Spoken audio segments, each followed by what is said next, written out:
শীতের দিনে গ্রামের বাড়িতে গিয়েছি আর হাঁস খাবো না, এটা কোনো কথা হলো? আমরা গ্রামের বাড়িতে গেলেই হাঁস মুরগি যাই পারি তাই খাই, কারণ শীতের দিন মানে হাঁস মুরগি খাওয়ার সিজন, তাই জন্য।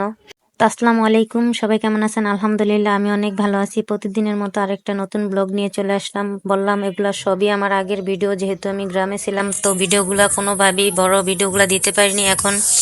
এখন আমার গ্যালারিতে অনেক ভিডিও, তাই জন্য ঢাকায় এসে আস্তে আস্তে সব ভিডিওগুলো এত এডিট করে শেয়ার করতেছি আপনাদের মাঝে। তো আমার মা দুইটা চীনা হাঁস জবাই করে দিল, যেহেতু আমরা সবাই গিয়েছিলাম। তো চীনা হাঁসগুলা পরিষ্কার করতে এত কষ্ট হইতেছিল, ওইগুলার ভিতরে অনেক গ্যাস পড়ছিল। প্রথম বাসায় অনেক চেষ্টা করছি, কোনোভাবেই পরিষ্কার করতে পারতেছিলাম না, তাই জন্য আমরা এগুলা নিয়ে চলে আসলাম পুষ্কুনিতে এসে দেখি একটু একটু বৃষ্টি পড়তেছিল, আর শীতের দিন ছিল, মানে একটু বৃষ্টি পড়লে কিরকম লাগে বুঝতেই পারেন। তো অনেক চেষ্টা করার পরও যেহেতু উঠে নাই, তাই জন্য এই যে এটাকে আমরা বই পাতা বলি। তো আমার বোন আর বোনের মেয়ে বই পাতা দিয়ে এটাকে ভালো করে ঘষে ঘষে ধুচ্ছিল, কিন্তু ধোয়ার পর যেহেতু এটাতে অনেক গ্যাস পড়ছিল, চামড়ার ভেতরে অনেকগুলা পড়ছিল, তো এখন ভাবতেছি এটার একদম চামড়াটা উঠিয়ে ফেলে দেবো। তো যেই কথা সেই কাজ। তো আমি বসে বসে এটার চামড়াগুলা উঠিয়ে একদম একটুগুলা সুন্দর করে পরিষ্কার করে কেটে নিয়েছি, আর সেটা আর ভিডিও করে নিই আপনাদের সাথে। তো এগুলো একদম পরিষ্কার করে ধুয়ে রেখেছি, আর এই দিক দিয়ে দেখি এই তো দেখেন আমার বোন ডাব পেরে নিয়ে আসছে আমাদের কাছ থেকে। যেহেতু আমরা অনেক বোন, তো আপনারা শুধু আমার বোনেরদের গল্পই শুনতেছেন। তো ডাবগুলা কেটে দিতেছে আমার ভাইয়ের বউ, আর আমি এখানে বসে বসে কাটাকুটি করতেছি। আর এই তো ডাবের পানি কত ফ্রেশ দেখুন, এটা না খেলে আপনি বুঝতেই পারতেন না কতটা ফ্রেশ পানি।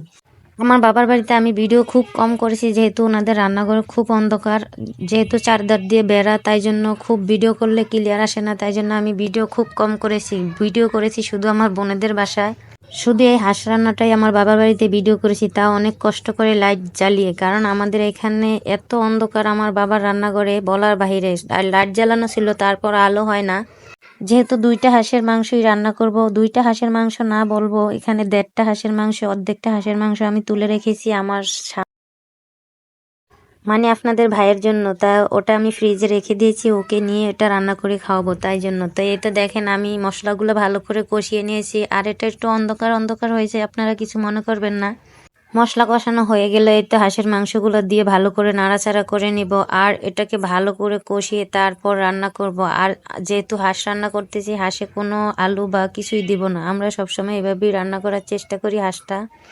তা হাঁস কষানো চলতেছিল, আমি হাঁসটা বসিয়ে দিয়েছি এক চুলা, আর আমার ভাইয়ের বউ আরেক চুলা রান্না করতেছিল। ও এখানে 3 চুলা একসাথে, তো ও 2 চুলায় ভাত তরকারি অন্যান্য রান্না করতেছিল, আর আমি এই চুলায় শুধু হাঁসটাই রান্না করতেছিলাম। তো এতে দেখেন আপনাদের সাথে কথা বলতে বলতে আমার হাঁস রান্না হয়ে গিয়েছে।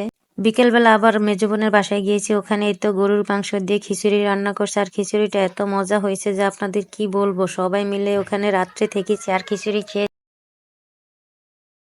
তো আমার হাঁস রান্না, খিচুড়ি রান্না আর সবাই মিলে খেয়েছি। কেমন হয়েছে অবশ্যই জানাবেন, ভালো লাগলে লাইক কমেন্ট শেয়ার করবেন। আল্লাহ হাফেজ।